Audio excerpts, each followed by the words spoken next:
Што правите после вежбање е исто толку важно колку и самото вежбање.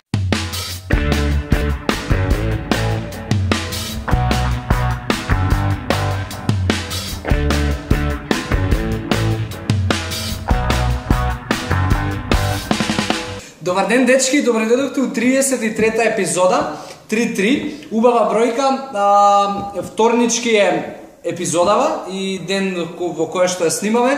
Вчера се вративме од едно патување, го имавме во Порторош, во Словенија, еден настан кој што компанијата го организира на годишно ниво за Југоисточна Европа. Искрено да ви кажам, добивме супер инспирација, многу информации, доколку не пратите на Better Nutrition, и вчера баш снимав едно видео, не можев да издржам кога се вративме да не го споделам тоа, а тоа беше приказнато околу дождовниот танц, и ако немате проверено, проверете, скролнете малку подоли и најдете го видеото, кое што одеше и во живо.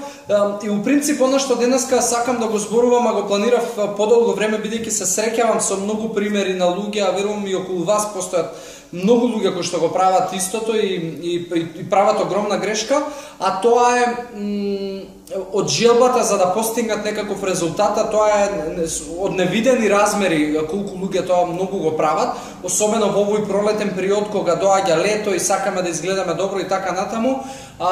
Премногу фокус даваат на физичката активност, додека премал фокус даваат на исхраната.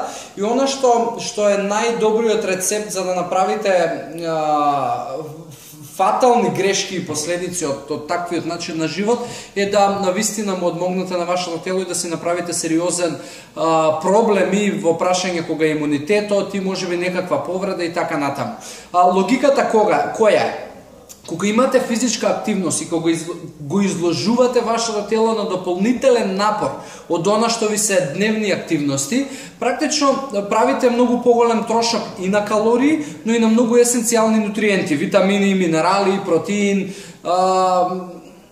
јаглехидрати, значи буквално сите нутриенти се опфатени во тоа производство на енергија. И кога сте во физичка активност, дополнително го трошите вашето тело и доколку не му надокнадувате, на долг рок тоа може да резултира со сериозни последици врз вашето здравје и комплетна добра состојба и велнес состојба. И она што е мој совет е, доколку сакате да постигнете некаква цел во изглед, во тонус мускулен, во слабење, губење на масти и така натаму, немојте никогаш да правите физичка активност, а при тоа да го изоставувате делот на нутритивниот однесна и на добра и квалитетна исхрана, бидејќи вашето тело после физичка активност и како му треба добра регенерација. Она што многу луѓе околу нас го прават е го изложуваат телото на физички напор и имаат некаква физичка активност во рок од 1 час, некои знаат да се заборават и по 2 пати дневно, и по 2 часа и така натаму. И после вежбање имаат став, слушај, нема да јадам ништо, ќе пијам само вода и ќе си легнам гладен, бидејќи на тој начин ќе обезбедам да не внесам калории и да истрошам повеќе и да слабеам подобро. Или ќе се вратат дома и ќе јадат марула и така натаму. Чувството да немате глад после вежбање, кој што повеќето од нас го имаме, не значи дека треба да не јадете. И практично, жед и глад се аларми. Не треба да јадеме кога сме гладни и не треба да пиеме вода кога сме жедни. Тоа треба да се одвива во текот на целиот ден, да биде преку редовни оброци на 3-4 часа, како што ние советуваме, со многу добар и квалитетен појадок и особено да се запазува кога имаме физичка активност. Тука најважно ќе ги земам протеините и јаглехидратите.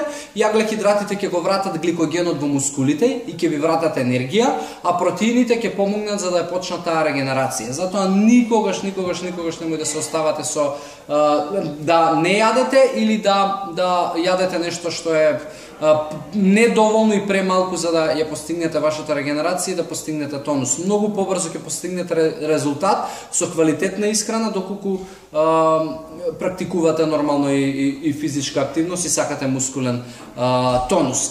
Така да, од прилика, тоа ми беше идејата да споделам за оваа епизода. Се гледаме во 34-та епизода.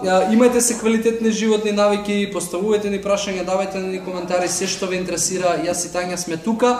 Се надевам дека ви беше ова сето поучно, така да имајте си убав ден и се гледаме во 35-та, тоест четврта. Чао!